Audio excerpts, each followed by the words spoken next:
you're new in town or just new to this whole podcast thing, you're tuning in to Law by Night, the podcast that discusses all things vampiric with no fear of breaching the Masquerade. In this episode, we shall be discussing everybody's favourite mysterious Cainite scholar, Cuthbert Beckett. We shall discuss his origins, motives, and what sort of culture this kindred lives.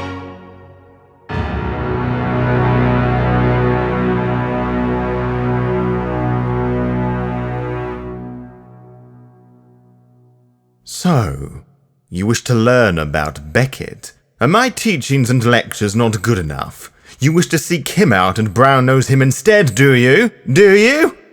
No? Oh, good. I was hoping you would say that. You see, Beckett and I have a history, shall we say, but I hardly doubt that is of any interest to you. After all, what kindred worth their salt doesn't have? I spoke of him briefly to you and we discussed all things Gangrel, for I requested his presence in my haven that night. I had said that he is unlike most Gangrel that you have likely encountered, and I have no doubt you remember. He is a man who appears to be in his late 20s, early 30s, or maybe even a little older, with cat-like red eyes that have crescent-shaped pupils that glow faintly, a constant reminder of his clan weakness, his beast marks, which act as a mild complement to his long, flowing black hair. His eyes are the reason that you will rarely see him without his sunglasses. Those who are strange enough to look at other areas of his anatomy besides his face would also note that he has fur on his hands, nails that are more like claws than anything else remotely kind. Beckett is remarkably British, so he is naturally sarcastic and somewhat of a pacifist, making him quite the unusual Gangrel. As you would expect, this Oxford-born Gangrel is rather intelligent and well-educated, unlike his often violent brethren who roam the woods and wilds far from civilization because their culture dictates it. He has next to no loyalty to his clan at all for that matter. That being said, Beckett has been travelling the world for some 300 years at the time of this discussion, mostly in solitude, so he's not that different in that respect. That does not mean Beckett does not have his allies. He has cultivated contacts and allies around the world from ranks of mortal and supernatural alike, including, but not limited to, Karl Schrecht, Geoffrey Lay, and Lucita de Aragon. He also has a fair amount of enemies as well, such as Hardestat, Theobel, amongst others. Beckett would tell you he is a trained archaeologist or anthropologist, depending on what mood he is in. But first and foremost, he is a Cainite scholar, notorious among kindred scholars for his theory that the story of Cain and Abel is actually a myth, representing human civilization's move from hunter-gatherer into agricultural society. It will come to no surprise to you that Beckett is not close to his sire, or at the very least knows little of him. That is often the case between Gangrel's sire and Chowder, as we have discussed in great detail before. What I do know is that the kindred that assumed the role of his adoptive sire is the French Malkavian scholar Dr. Aristotle de Lorient, one of the authors of the Encyclopaedia Vampirica, which is essentially the kindred rulebook of terminologies and such, which is likely to be filled with lies if you remember our discussion regarding the true Black Hand. Like his sire, Beckett is a member of the Menocene, a cult comprising mostly of Malkavians that aim to study and learn everything about the Book of Nod, the Cainite Bible. Some would suggest that the Memory Seekers, the literal translation of Menocene, are actually a Malkavian bloodline. Many of these cult members gravitate towards the path of Cain, a path of enlightenment that follows the Dark Father Cain in order to ward off the beast. Due to its strong ties with Gnosticism, it is entirely exclusively found in the ranks of the Sabbat. A Nodist Beckett may be, but a member of the Sword of Cain he is not. Beckett, I know as a fact, does not follow the path of Cain. His ties to his mortal allies are evident of that, so I would suspect he follows the road of Humanitas, the path of humanity. Beckett, like myself, is autarchus, a kindred who does not align themselves with any particular sect. That does not mean he will not adhere to the traditions and customs encouraged by the sect that rules a given city. He does not care for it at all. Such ignorance will be his downfall, I am certain.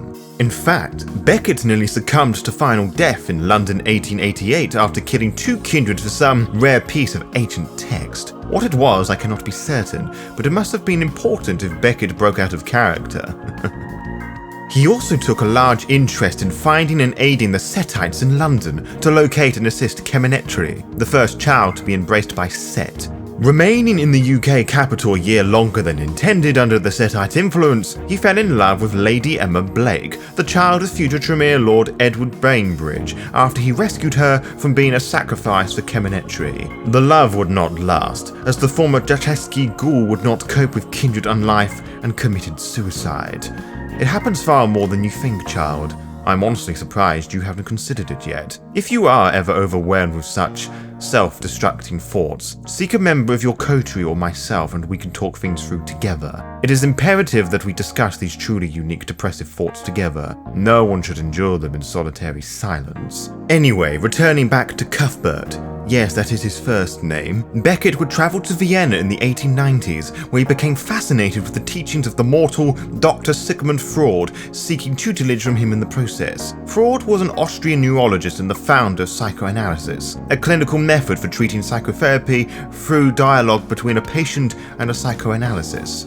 Beckett has often hypothesized how Sigmund's teachings could be used with regards to the vampiric condition and suggested improvements between relationships with sire and child. As interesting as it may be, one has to remember that vampires are both volatile and stubborn in equal measures and do not really like change.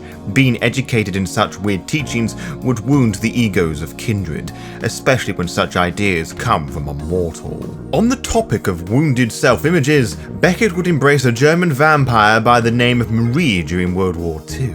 Both hunter and scholar were searching for a list of occult terms circulating among rare book merchants in Berlin. The list was in possession of the vampire known as Borgarten, who was staked by Marie, who also burned this list. This did not please Beckett in the slightest. He embraced her as a lesson of sorts, turning her into the thing she hated and feared the most. I believe she is still hunting him in these modern nights. Now there is a love story I can get behind.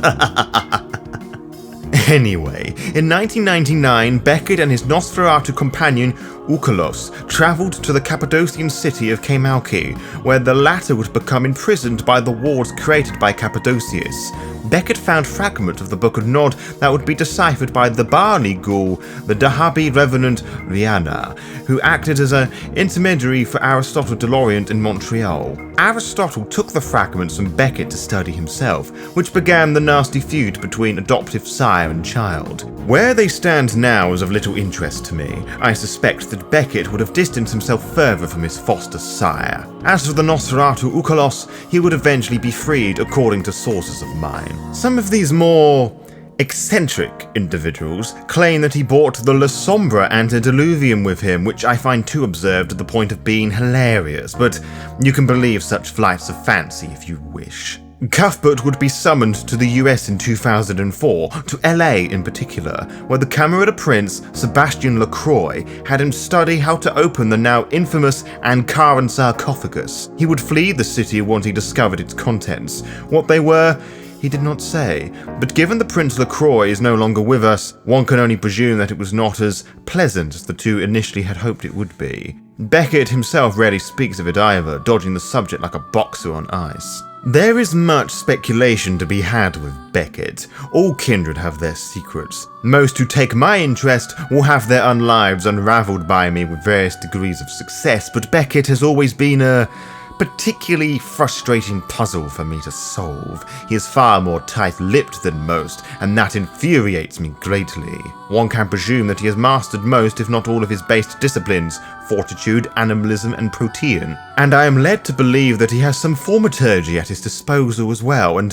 one American contact of mine insists that he is rather apt with celerity. I also know he has a ghoul who flies him around on his own private jet. I do too, but that is neither here or there. It is suicidally difficult for any kindred to declare themselves as independent unless they are one of the independent clans such as the Giovanni and followers of Set, but even now that is becoming increasingly difficult. Even as a Generation 7 kindred such as he would struggle, so how has he managed to keep this up besides what I have already mentioned? Well, neonate, that is rather simple. Cuthbert Beckett is a gangrel who is smart enough to ask perverse questions and pursue dangerous results. He is a scholar who is skeptic enough to overlook the correct answers, which makes him a gangrel who is lucky enough to survive the Elder's elaborate game of jihad.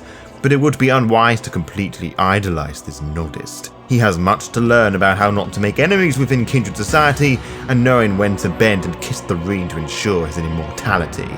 How do you think I have survived as long as I have done? Yes, I have kissed rings in my time, but far more have kissed mine. To be kept updated, follow the Law by Night VTM Twitter and Instagram pages to find out when we will upload each episode. You can also find out by subscribing to the YouTube channel and clicking on the little bell, as you'll be immediately notified when the latest episode is live.